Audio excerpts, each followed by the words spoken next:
Assalamualaikum warahmatullahi wabarakatuh.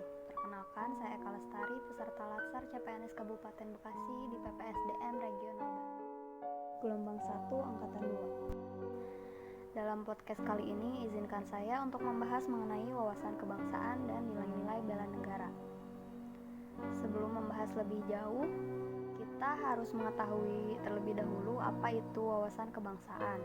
Wawasan kebangsaan dapat diartikan sebagai konsepsi cara pandang yang dilandasi akan kesadaran diri sebagai warga dari suatu negara akan diri dan lingkungannya di dalam kehidupan berbangsa dan bernegara.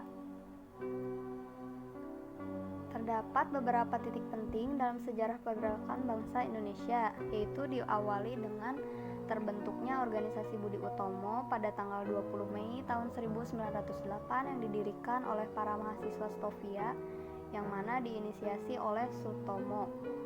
Tujuan didirikannya Budi Utomo adalah untuk memperbaiki keadaan rakyat kita, terutama rakyat kecil.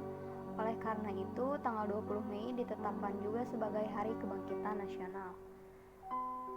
Selanjutnya, tanggal 25 Oktober tahun 1908, terbentuk sebuah organisasi yang bernama Perhimpunan Indonesia. Tanggal 30 April tahun 1926 di Jakarta diselenggarakan Kerapatan Besar Pemuda atau yang kemudian lebih dikenal dengan nama Kongres Pemuda I.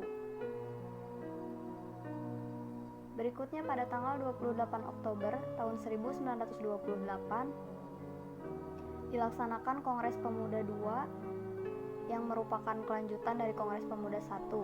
Dalam kongres ini disampaikan pidato dari beberapa peserta kongres yang berupa 3 klausal yang menjadi dasar dari Sumpah Pemuda. Maka dari itu, tanggal 28 Oktober ini ditetapkan pula sebagai Hari Sumpah Pemuda. Dalam Kongres Pemuda II ini, untuk pertama kalinya lagu Indonesia Raya dikumandangkan. Detik-detik proklamasi kemerdekaan Republik Indonesia diawali dengan menyerahnya Jepang kepada tentara sekutu. Mendengar berita tersebut, para tokoh pemuda kemudian mendesak Bung Karno dan Bung Hatta untuk segera memproklamasikan kemerdekaan Indonesia. Sempat terjadi pertengkaran antara golongan muda dengan Bung Karno dan Bung Hatta karena adanya perbedaan pendapat. Namun akhirnya, pada tanggal 17 Agustus 1945, pukul 10, naskah proklamasi dibacakan oleh Bung Karno di muka rakyat di halaman rumahnya Jalan Pegangsaan Timur nomor 56. Selain itu, sangsaka merah putih dikibarkan dan lagu kebangsaan Indonesia Raya dikumandangkan sebagai pertanda bahwa Indonesia telah menjadi negara merdeka dan berdaulat.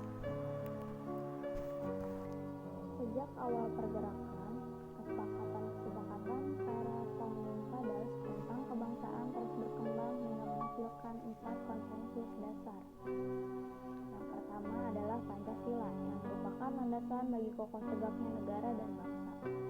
Pancasila juga berfungsi sebagai panduan, sebagai ideologi nasional, sebagai pandangan hidup bangsa, sebagai perekat atau pemersatu bangsa, dan juga sebagai wawasan pokok bangsa Indonesia dalam mencapai cita-cita nasional. Yang kedua, Undang-Undang Dasar 1945. Naskah Undang-Undang Dasar 1945 dirancang sejak 29 Mei sampai 16 Juli 1945 oleh DPU-PKI. Undang-Undang Dasar memiliki fungsi yang khas, yaitu membatasi kekuasaan pemerintah sedemikian rupa sehingga penyelenggaraan kekuasaan tidak bersifat sewenang-wenang. Yang ketiga, Bhinneka Tunggal Ika, yang merupakan semboyan negara Indonesia yang berarti berbeda-beda tetapi pada hakikatnya satu. Sebab meskipun secara keseluruhannya memiliki perbedaan tetapi pada hakikatnya satu, yaitu satu bangsa dan negara Republik Indonesia. Yang keempat, Negara Kesatuan Republik Indonesia. Keberadaan Negara Kesatuan Republik Indonesia tidak dapat dipisahkan dari peristiwa proklamasi kemerdekaan 17 Agustus 1945. Karena melalui peristiwa proklamasi tersebut, bangsa Indonesia berhasil mendirikan negara sekaligus menyatakan kepada dunia luar bahwa sejak saat itu telah ada negara baru, yaitu Negara Kesatuan Republik Indonesia. Poin selanjutnya dari wawasan kebangsaan adalah simbol kedaulatan dan kehormatan negara.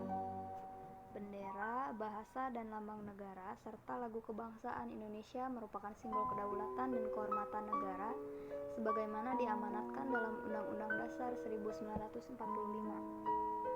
Yang pertama yaitu bendera.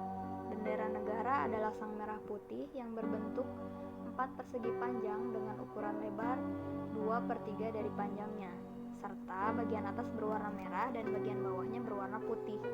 Kedua bagiannya berukuran sama. Yang kedua adalah bahasa. Bahasa Indonesia adalah bahasa resmi nasional yang digunakan di seluruh wilayah Negara Kesatuan Republik Indonesia. Yang ketiga, lambang negara.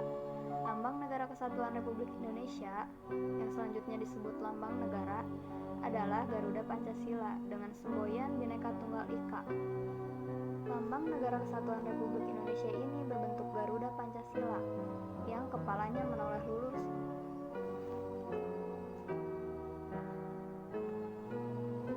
Lambang Negara Kesatuan Republik Indonesia berbentuk Garuda Pancasila, yang kepalanya menoleh lurus ke sebelah kanan, perisai berupa jantung yang digantung dengan rantai pada leher Garuda, dan semboyan Bhinneka Tunggal Ika yang ditulis di atas pita yang dicengkram oleh Garuda. Yang keempat, lagu kebangsaan Indonesia adalah Indonesia Raya yang digubah oleh W.R. Supratman. Bahasan selanjutnya setelah wawasan kebangsaan adalah mengenai nilai-nilai bela negara. Sebelumnya, apa sih bela negara itu? Bela negara adalah tekad, sikap, dan perilaku serta tindakan warga negara, baik secara perseorangan maupun kolektif, dalam menjaga kedaulatan negara, keutuhan wilayah, dan keselamatan bangsa dan negara yang dijiwai oleh kecintaannya kepada Negara Kesatuan Republik Indonesia yang berdasarkan Pancasila dan Undang-Undang Dasar 1945 dalam menjamin kelangsungan hidup bangsa dan negara dari berbagai ancaman. Nah, berdasarkan Undang-Undang Nomor 23 Tahun 2019 tentang pengelolaan sumber daya nasional untuk pertahanan negara, pada pasal 7 ayat 3 disebutkan bahwa nilai-nilai dasar bela negara meliputi yang pertama adalah cinta tanah air. Kesadaran bela negara ditumbuhkan dari kecintaan pada tanah air Indonesia. Tanah air yang kaya akan sumber daya alam, indah dan membanggakan, sehingga patut kita syukuri dan kita cintai.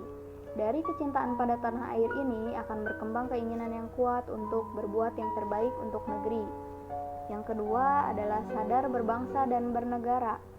Sadar menjadi bagian dari bangsa dan negara akan mendorong pada tekad, sikap, dan perilaku untuk menjadi warga negara yang baik, yang patuh dan taat pada hukum dan norma-norma yang berlaku. Yang ketiga, setia pada Pancasila sebagai ideologi negara. Kesetiaan pada Pancasila merupakan hal penting pada pengembangan bela negara, karena Pancasila adalah dasar negara yang mempersatukan bangsa yang majemuk dengan kebinekaannya. Yang keempat, rela berkorban untuk bangsa dan negara. Rela berkorban untuk bangsa dan negara karena tanpa ada keinginan untuk berkorban pada bangsa dan negara dari seluruh warga negaranya, Indonesia tidak akan maju. Bahkan dapat mengalami kemunduran jika warganya enggan berkontribusi. Yang kelima adalah kemampuan awal bela negara. Kesadaran bela negara ini perlu diaktualisasikan dengan aksi dan tindakan yang nyata berupa kemampuan awal bela negara.